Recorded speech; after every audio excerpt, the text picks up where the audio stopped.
E eu peguei, quando eu comecei a minha carreira como repórter esportivo, né, saindo da faculdade e indo realmente para trabalhar no rádio, eu conheci o Tele Santana, né? E é a escola Santana, Tele Santana, Murici igual, né? Lógico, cada um tem um pouco da sua diferença, mas igual eu digo assim, em termos de cobrança, de ser rabugento no bom sentido, entre aspas.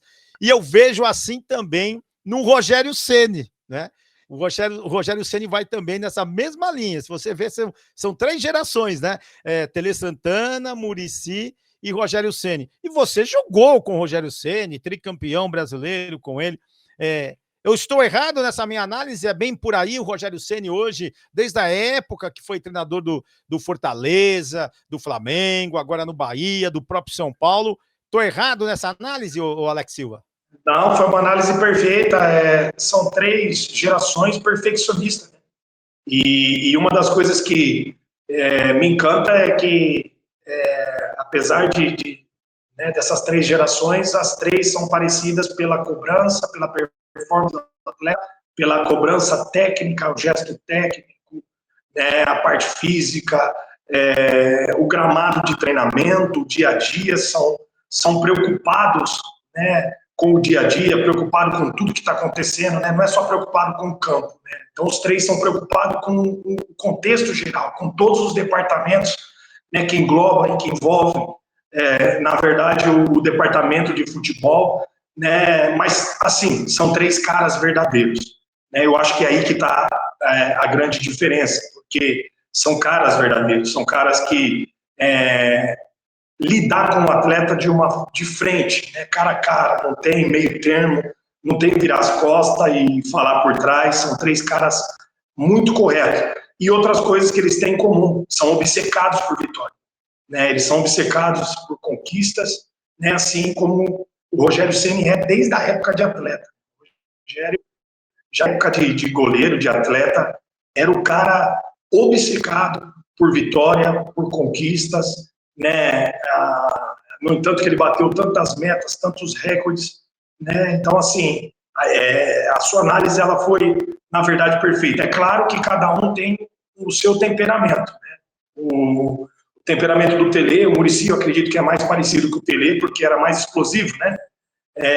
Nesse contexto. O Rogério já se expressa um pouco melhor, já consegue transmitir, passar informação, né, um pouco melhor do que, na verdade, o próprio Muricy e o Tele Santana, porque é questões de geração. Né? Hoje você não pode falar com um atleta da mesma forma que o Tele, da mesma forma que o Muricy falava. Né? Então o Rogério Ceni conseguiu adaptar isso, né, para o futebol atual. Para mim, o futebol tá muito chato, né? Mimizento, vai falando em outras palavras, né? Eu entendo dessa forma. Agora, a respeito até mesmo do Muricy Ramalho como treinador, ele extraía o que tinha de melhor dos seus jogadores, é verdade. Foi o que fez com você, né? Porque chega na escalação, Alex Silva, lateral direito, lembra disso? Pô, aí. Muitas vezes, muitas vezes. Muitas vezes ele. É o que eu falo, né? Às vezes a gente fala que o futebol ele mudou em algumas coisas. Mas o futebol, para mim, ele permanece o mesmo. Então, lá atrás já se jogava com uma linha de 5, já se jogava na defesa, esse 5-4-1 que hoje é feito no futebol, já tinha naquela época. Muitas das vezes eu atuei ali como um lateral ao lado dos três zagueiros, né, já fazendo ali uma linha de 5, né, contra o Boca foi assim, contra o Boca Júnior, né, e assim, o Muricy, na verdade, ele teve muita ciência. Eu, quando cheguei no São Paulo, eu cheguei muito jovem, vindo do Vitória da Bahia, de repente num clube que tinha acabado de ser campeão do mundo, ser campeão da Libertadores e Paulista. E de grandes jogadores, né, jogadores ali que já estavam ali consolidados, né, e mais difícil ainda para mim, porque foi ali substituindo, chegando para substituir caras campeoníssimos, que eram o Lugano e o Fabão. Né? Então, esses caras já eram idolatrados pela torcida. De repente, você chega com 20 anos de idade, o que a torcida vai esperar? Que você vai corresponder. E no meu início não foi um início, digamos assim, como eu esperava. Eu tive minhas falhas, falhei em muitos jogos, fui expulso alguns jogos, e eu me lembro o dia que o Muricy me chamou e falou, Pirulito, olha o seu tamanho, olha o tamanho da sua perna. Se você vai antecipar toda hora o atacante, você vai fazer falta toda hora, né? E joga em pé, né? Joga em pé, porque uma passada sua, entendeu? É 3 do atacante, digamos assim. E quando ele der 3 passadas, você deu uma, você está na frente dele. Ele começou a me ensinar. E eu comecei, na verdade, a escutar, a fazer aquilo que ele, na verdade, pedia. E aí eu comecei a me destacar. Só que tinha algo que o Muricy via em mim. Eu não era simplesmente um zagueiro.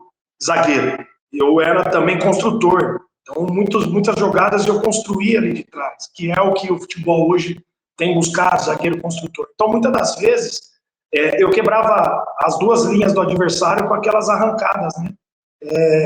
Fintando ali os atacantes, o corredor. E o Muricy, na verdade, começou a potencializar isso cada vez mais, né? No meu caso. Cada vez mais também a cobrança dele em cima de mim ela era maior, mas eu entendia que a cobrança dele era porque ele queria o meu bem. Então, eu ia bem num jogo, mas no outro dia ele já estava pegando no meu pé, já estava cobrando, exigindo uma performance melhor, né? E muitas das vezes também não me deixou iludir, porque eu fui à seleção brasileira, cheguei em 2006, 2007 eu já estava servindo a seleção brasileira, então muito jovem.